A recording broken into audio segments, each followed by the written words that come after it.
Hello दोस्तों, कैसे हैं आप लोग। तो फ्रेंड्स, आज हम आपके लिए गणित और रीजनिंग से को मिलाकर के प्रश्न लाए हैं जो कई प्रतियोगी परीक्षाओं में पूछे गए हैं। तो फ्रेंड्स, वीडियो पसंद आएगा लाइक करना, ज़्यादा से ज़्यादा फ्रेंड को जरूर शेयर करना और चैनल को जरूर सब्सक्राइब कर लेना।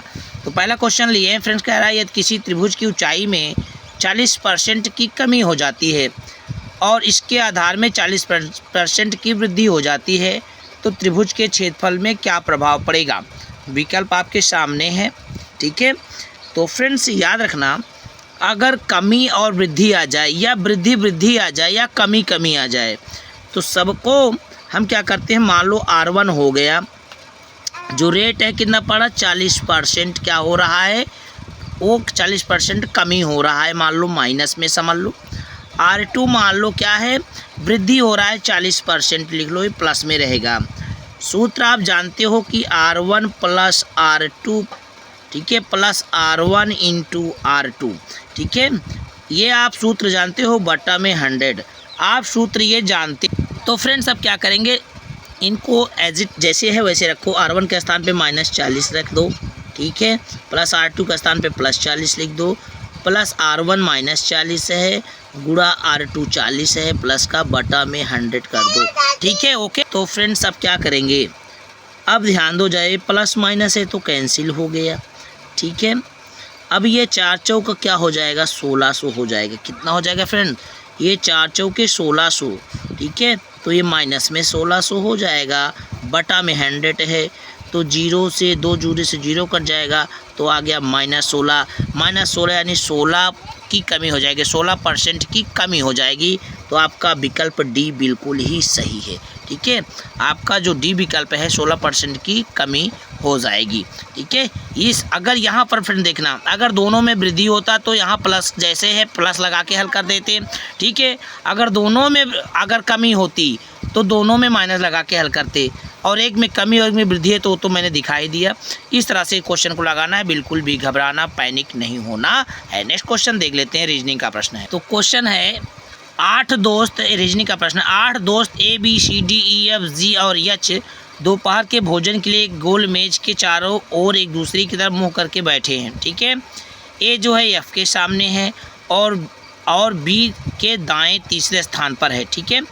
इसको पहले चित्र बना लेते हैं, पढ़ के उसके सॉल्व करते हैं। तो फ्रेंड्स मैंने चित्र बना लिया है, चलो अब इसको रखते हैं बाई कंडीशन के अनुसार, ठीक है। कंडीशन बाई कंडीशन क्या कह रहा है, ठीक है, एक तरफ मुँह करके बैठे हुए हैं, ए जो है F के सामने है, ए जो है F के सामने है। अगर मैं यहाँ ए इसको मान लूँ, ए इसको मान लूँ तो F यहाँ होगा, क्योंकि ए जो है F के सामने है। समझ रहे हो ना बात पूरी, ये ए जो है F के सामने है, आप ध्यान से देख लीजिए फ्रेंड, ठीक है फ्रेंड्स। ए जो है F के सामने है और B के दाएं तीसरे स्थान पर है, और B के दाएं तीसरे स्थान पर है। अगर तीसरा स्थान क्या होगा, 1 2 3, यानी B कहाँ होगा, B यहाँ होगा, B के दाएं तीसरे स्थान पर है, 1 2 3, ठीक है, ये हो गया कंडीशन।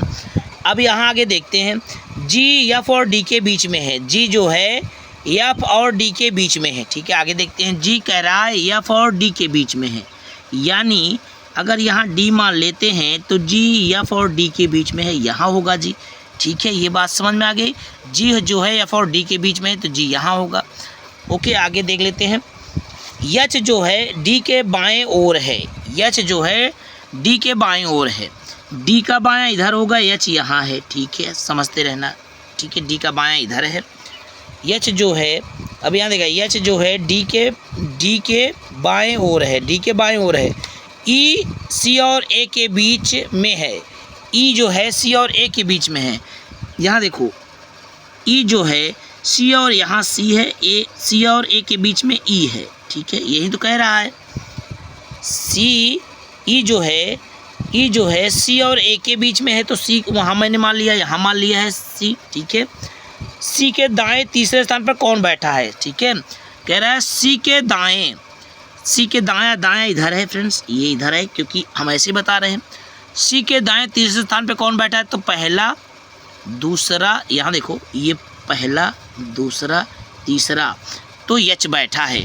तो ऑप्शन देख लेते हैं यहाँ कौन सा सही है, H, आपका C विकल्प बिल्कुल ही करेक्ट है, ठीक है। ये H बैठा है, ठीक है, H बैठा है, C के दाएं तीसरे स्थान पर कौन बैठा है, H। तो इस तरह से क्वेश्चन बनाएंगे, चित्र को पढ़ के चित्र बनाएंगे और क्वेश्चन को पढ़ के अच्छे से उसको लिख देना है, ठीक है। ओके, कंडीशन के अनुसार लिखना है, घबराना बिल्कुल भी नहीं है। नेक्स्ट रीजनिंग का प्रश्न देख, कह रहा है एक निश्चित कूट भाषा में मिलियन को इस तरह से IMLLION लिखा जाता है, उसी कूट भाषा में हिल्टन को कैसे लिखा जाएगा। तो यहाँ पर ज़रा समझने वाली बात है फ्रेंड्स कि यहाँ पर IM को उल्टा कर दिया, IM को उल्टा कर दिया है, तो यहाँ IH को उल्टा कर दो, IH इसमें भी है, सब में IH है, IH इसमें भी, ये HIH है, इन दोनों को काट दो, ये तो समाप्त हो गए। अब इन दोनों में कंफर्म करना है, ठीक है। तो MI को IM कर दिया, तो HI को IH कर दिया, फिर डबल L है, फिर डबल L वैसे ही रहेगा, तो LT है, ठीक है, TL है, तो LT है, आपका विकल्प ए मिल गया, बिल्कुल ठीक है। ये इस तरह से इन क्वेश्चनों को पकड़ना है, बिल्कुल भी पैनिक नहीं होना है। नेक्स्ट क्वेश्चन देख लेते हैं। हम आपके लिए 4 प्रश्न लाते हैं फ्रेंड्स, क्योंकि वीडियो बड़ा हो जाता है, इसलिए 4 प्रश्न हम आपको लाते हैं, ठीक है। वो प्रश्न बहुत ही अच्छे होते हैं।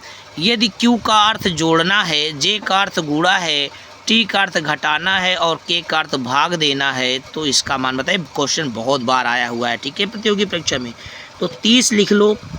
K का अर्थ क्या है, K का अर्थ है, ठीक है, और K का अर्थ है भाग देना, तो K का अर्थ है भाग देना, यहाँ भाग बना लो, 2 लिख लो। Q का अर्थ है जोड़ना, जोड़ लिख लो, 3।